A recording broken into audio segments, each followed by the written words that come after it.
On t'a appris que les femmes étaient fragiles comme du cristal. Traite-la comme une reine, disait-il. Mensonge. Chaque fois que tu as été le parfait chevalier, ton cœur a été brisé. Jusqu'à ce que tu découvres la vérité brutale. Tu ne t'aimeras que si tu oses la briser. Pas physiquement, mais psychologiquement. Je vais te montrer la douleur qui la rendra accro à toi, pas celle qui l'éloigne. Alors aime cette vidéo, et allons à l'essentiel. Sais-tu pourquoi ce conseil t'a condamné à l'échec? Parce qu'il ignore une vérité inconfortable sur la nature féminine. La douleur n'est pas l'ennemi de l'amour, c'est son carburant. Lorsque tu évites de la blesser émotionnellement, lorsque tu marches sur des œufs pour ne pas troubler sa paix, tu lui envoies un message mortel. Je ne suis pas assez précieux pour risquer de te perdre. Écoute-moi bien.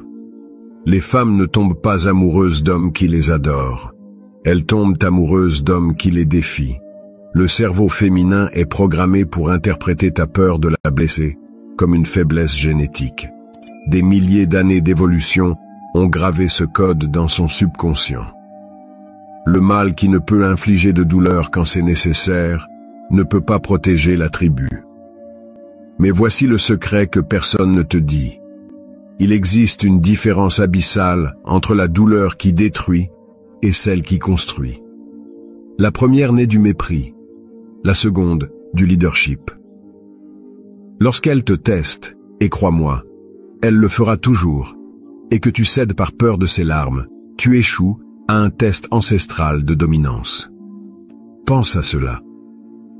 Si elle te pousse et que tu ne réagis jamais, elle apprend qu'elle peut te contrôler par ses émotions. Si elle te pousse et que tu maintiens ta position, sans cruauté mais sans abandonner, elle apprend qu'elle a trouvé un homme réel. Les relations fonctionnent comme des aimants. Elle est le pôle négatif, doux, émotionnel, réceptif. Tu dois être le pôle positif, ferme, rationnel, imperturbable. Lorsque deux pôles négatifs se rejoignent, ils se repoussent. Lorsque tu essaies d'être plus doux qu'elle, plus compréhensif, plus émotionnel, tu perds la polarité qui génère l'attraction. Nicolas Machiavel comprenait cette dynamique du pouvoir il y a 500 ans. Il ne parlait pas seulement de politique, il parlait de relations humaines. Le pouvoir qui n'est pas exercé se perd. L'autorité qui n'est pas démontrée est remise en question. Et l'amour qui n'est pas gagné par le respect se transforme en mépris. Maintenant, avant que tu ne te méprennes, laisse-moi être clair. Cela ne s'applique pas à ta mère, ta sœur ou tes amis. Avec elle, l'empathie et la bonté sont la bonne monnaie. Mais avec la femme que tu veux conquérir ou garder, les règles du jeu changent complètement. Je vais t'enseigner le type de douleur psychologique qui l'approche, pas celle qui l'éloigne. La douleur qui naît de ta valeur personnelle, pas de ton insécurité. La douleur qui dit « Je vaux trop pour supplier ton approbation ». Non, je vais te blesser parce que tu m'as blessé. Si cela résonne en toi, si tu commences à relier les points de tous tes échecs passés, alors abonne-toi à cette chaîne. Parce que ce qui va suivre dans les prochaines minutes va transformer à jamais ta façon de te relier aux femmes. Et crois-moi, tu auras besoin de le revoir plus d'une fois pour le maîtriser. Mais d'abord, tu dois comprendre exactement ce qui se passe lorsque tu échoues à gérer cette douleur nécessaire. Lorsque tu ne gères pas cette douleur nécessaire, c'est tu qui finis par souffrir, toi. Elle fera de toi son projet d'essai constant, jusqu'à ce que tu la brises ou que tu te brises. Il n'y a pas de juste milieu dans cette guerre silencieuse. Laisse-moi te présenter la dominance assertive, la capacité de transformer ton pouvoir intérieur en un type de douleur appropriée en elle. Ce n'est pas de l'agression aveugle, c'est une chirurgie émotionnelle précise. Et comme toute chirurgie, cela nécessite une main ferme et un objectif clair. Voici ta première leçon pratique. Je l'appelle le test de l'horaire. Tu proposes de te rencontrer à 19 h. Elle répond, mieux à 18 h. Si tu n'as rien d'autre à faire et que tu acceptes immédiatement, tu viens de rater un test crucial. Tu viens de prouver que ton temps n'a pas de valeur réelle. La bonne réponse est non. Nous restons à 19 heures ou nous laissons tomber pour un autre jour. Point. Sans explication, sans justification.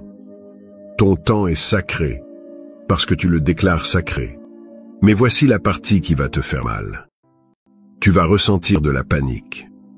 Ta mentalité de bon gars va crier que tu vas la perdre, que tu es trop dur, que tu devrais céder pour maintenir la paix. Ignore cette voix. Cette voix est celle qui t'a maintenu célibataire ou dans des relations où tu n'es pas respecté. Regarde, les hommes moyens donnent leur valeur comme si c'était des déchets. Ils acceptent n'importe quel horaire, n'importe quel changement de plan, n'importe quel caprice féminin, parce qu'ils croient que la flexibilité génère de la gratitude. Erreur fatale. La flexibilité sans limite génère du mépris. Lorsque tu insistes sur ton horaire original, même en sachant que tu pourrais perdre ce rendez-vous, tu envoies un message subconscient puissant. J'ai tant d'options et tant de valeurs que je peux me permettre de perdre cette opportunité. Et ce message est exactement ce qui réveille son instinct de poursuite.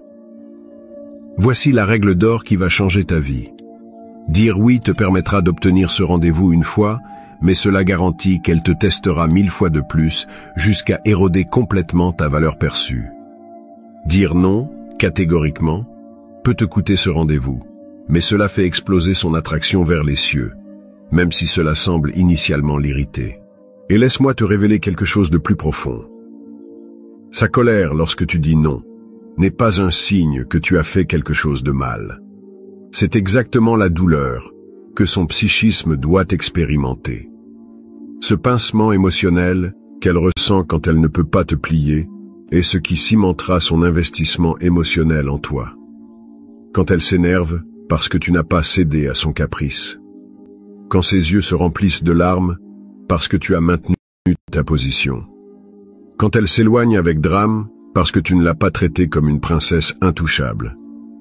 Ne cours pas après elle en t'excusant. Souris intérieurement. Tu viens de planter la graine de l'obsession. Les grands stratèges de l'histoire, depuis Machiavel jusqu'aux généraux les plus rusés, comprenaient que le véritable pouvoir ne se mendie jamais. Il se démontre. Au moment où tu supplies, tu perds. Au moment où tu cèdes par peur, tu deviens le subordonné. Adopte cette mentalité dès aujourd'hui. Je suis le prix. Peu importe si à ce moment tu ne te sens pas ainsi.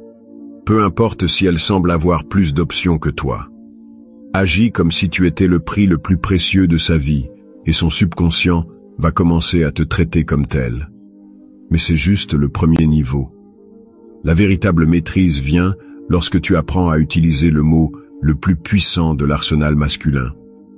Un mot qui doit devenir ta meilleure amie et son pire cauchemar. Un mot qui changera à jamais la dynamique de pouvoir dans tes relations. Ce mot est non. Et dans le prochain chapitre, je vais t'apprendre exactement comment et quand l'utiliser pour briser sa résistance et faire en sorte que ce soit elle qui te supplie pour ton attention. Le non est ton arme la plus létale, mais aussi la plus dangereuse. Mal utilisé, il peut tout détruire. Utilisé avec maîtrise, il peut transformer son indifférence en obsession. Je vais t'apprendre à forger cette épée à double tranchant. Scénario quotidien. Vous marchez et elle dit « Allons par ici ». Ton instinct de bon petit ami te dit de la suivre. Erreur. Ta réponse doit être « Non, nous allons par ce chemin ». Sans discussion, sans négociation. Tu marches vers où tu as décidé d'aller. Elle peut te suivre ou rester en arrière en bougonnant. Son choix. Te semble-t-il cruel? Laisse-moi t'expliquer la psychologie derrière cela. Lorsque tu cèdes constamment sur de petites décisions, tu lui apprends que ton jugement n'a pas de poids. Quand elle voit que tu peux être déplacé par n'importe quel de ses caprices, elle perd le respect pour ta capacité de leadership sur des décisions importantes. Maintenant, Voici la stratégie d'action en solo. Tu proposes d'aller à la piscine dimanche. Elle répond « Je n'en ai pas envie ». L'homme moyen insiste, supplie, essaie de la convaincre avec des arguments sur à quel point ce sera relaxant. Toi, non. Ta réponse « Très bien, on se voit plus tard ». Et tu vas à la piscine seul. Sais-tu ce qui se passe dans son esprit lorsque tu fais cela? Paniqué en silence. Son cerveau primitif interprète ton indépendance comme une menace pour sa position dans ta vie. Elle ne va pas annuler ses plans pour moi? Je ne vais pas être sa priorité numéro 1? Et si elle rencontrait quelqu'un d'autre là-bas? La prochaine fois que tu lui proposeras quelque chose, elle dira oui avant que tu termines ta phrase. Parce qu'elle a appris que tes invitations ne sont pas des supplications. Ce sont des opportunités que tu peux retirer sans préavis. Je vais te parler d'un mariage que je connais. Il voulait faire un barbecue pour le dîner. Elle préférait des boulettes de viande. Le mari compréhensif a cédé, comme toujours. Mais imagine cela. Il lui dit « Parfait, fais tes boulettes de viande. Moi, je vais faire mon barbecue chez mon frère. » Sans colère. Sans drame. Il exécute simplement son plan original. Quel est le résultat? Elle a cuisiné ses boulettes de viande seule, pendant qu'il profitait de son barbecue. Quand il est rentré, il a trouvé des larmes, des reproches, du drame émotionnel. Mais il a aussi trouvé quelque chose de plus précieux. Un respect renouvelé. Parce qu'il a prouvé que son bonheur ne dépendait pas de son approbation. Machiavel écrivait sur le maintien de l'équilibre du pouvoir dans les territoires conquis. La même logique s'applique ici. Un territoire qui n'expérimente jamais de résistance oublie qui est vraiment aux commandes. Quand tu ne dis jamais non, quand tu ne maintiens jamais ta position, elle oublie que tu es un homme avec une volonté propre. Mais voici la distinction cruciale qui sépare les maîtres des amateurs. La différence entre le non nécessaire et le non détaché. Le premier provient de la peur et sonne comme une supplication déguisée. Le second provient de l'abondance et sonne comme un décret royal. Le non nécessaire. Non, nous ne pouvons pas faire cela parce que, écoute, j'avais d'autres plans et... Tu justifies, tu expliques, tu demandes la permission pour ta propre décision. Le non détaché. Non, on laisse ça pour une autre occasion. Point final. Silence. Pas d'explication, parce que les rois ne s'expliquent pas devant leur sujet. Lorsque tu maîtrises le non détaché, quelque chose de fascinant se produit dans la dynamique. Elle cesse de tester constamment tes limites parce qu'elle sait qu'elles sont inébranlables. Elle cesse de manipuler avec des larmes parce qu'elle a appris que cela ne fonctionne pas. Elle cesse de créer du drame parce qu'elle découvre que tu peux vivre parfaitement sans le résoudre. Et voici le secret final de ce chapitre. Plus tu te sens à l'aise de dire non, sans explication, plus elle devient désespérée d'entendre ton oui. La valeur se crée par la rareté, pas par l'abondance. Souviens-toi de cela. Le véritable pouvoir ne se démontre pas en criant ou en étant agressif. Il se démontre en maintenant ta position, avec une calme absolue, pendant que tout le monde autour de toi perd son calme. Mais attends, parce que jusqu'à présent, nous n'avons parlé que de mots et d'actions. Dans le prochain chapitre, nous allons entrer dans un territoire plus profond.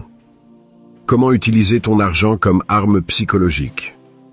Parce que la façon dont tu dépenses ou ne dépenses pas de l'argent pour une femme révèle plus sur ta valeur que n'importe quel mot que tu pourrais dire. L'argent est ta déclaration silencieuse de valeur. Chaque centime que tu dépenses ou ne dépenses pas pour une femme lui communique exactement à quel point tu te valorises, haut ou bas. Et elle lit ces messages avec une précision laser. Analysons ton argent en 3 catégories létales. Première catégorie, la dépense transactionnelle.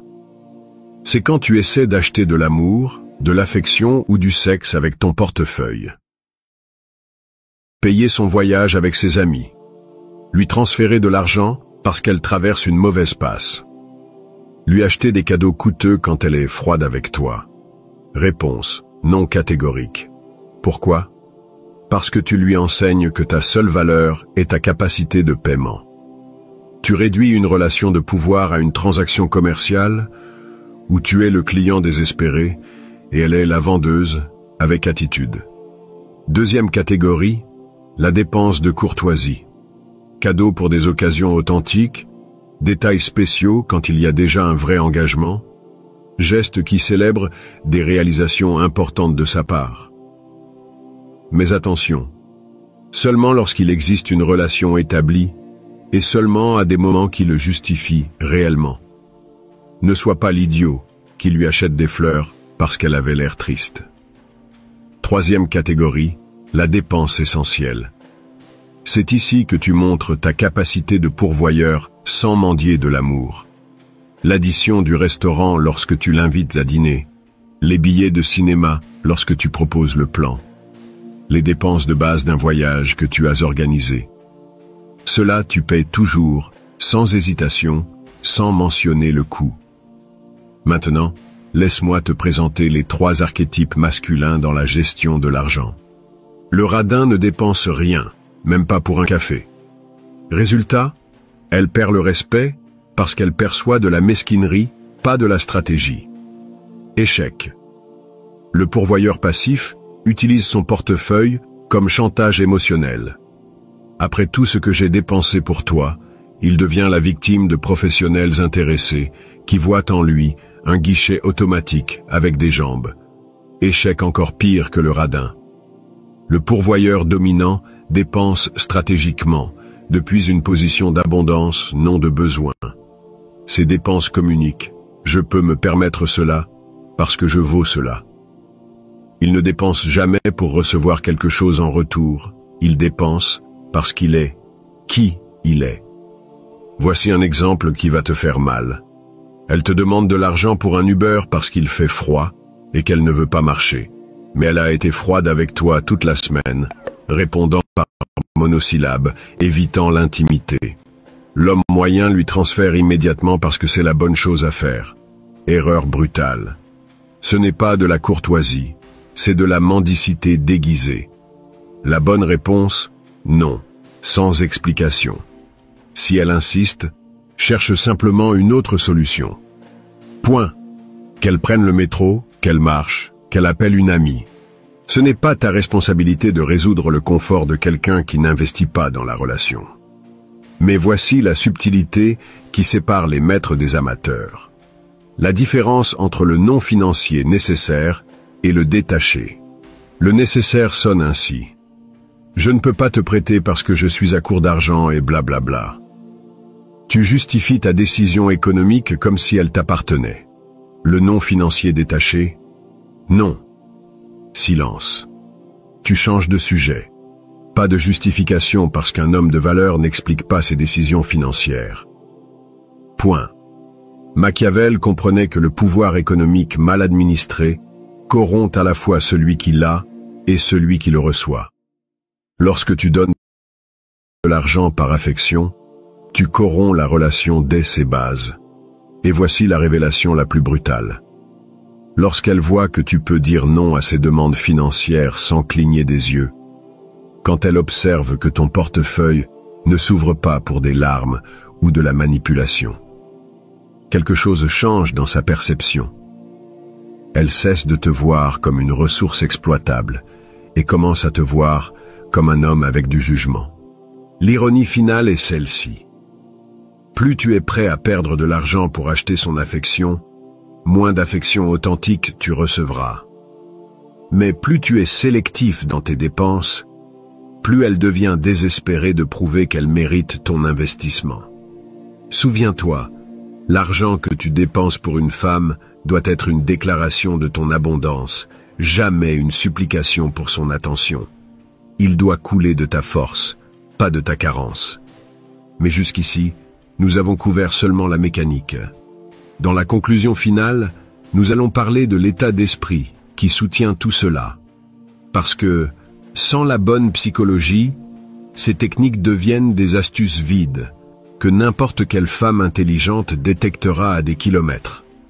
Maintenant, Tu connais la transformation d'un homme qui traite les femmes comme du cristal en stratège qui comprend la polarité sexuelle. La plupart resteront des gentils qui échouent parce qu'ils manquent de courage pour appliquer cela. Toi, non. Maîtriser cet art nécessite de la pratique et du sang-froid. Mais les résultats parlent d'eux-mêmes. Si cette vidéo a changé ta perspective, abonne-toi pour plus de secrets que la société te cache. Et dans les commentaires, partage un conseil que tu donnerais à d'autres hommes qui sont là où tu étais avant. Ton expérience peut sauver un autre des années d'échecs. On se voit dans la prochaine vidéo.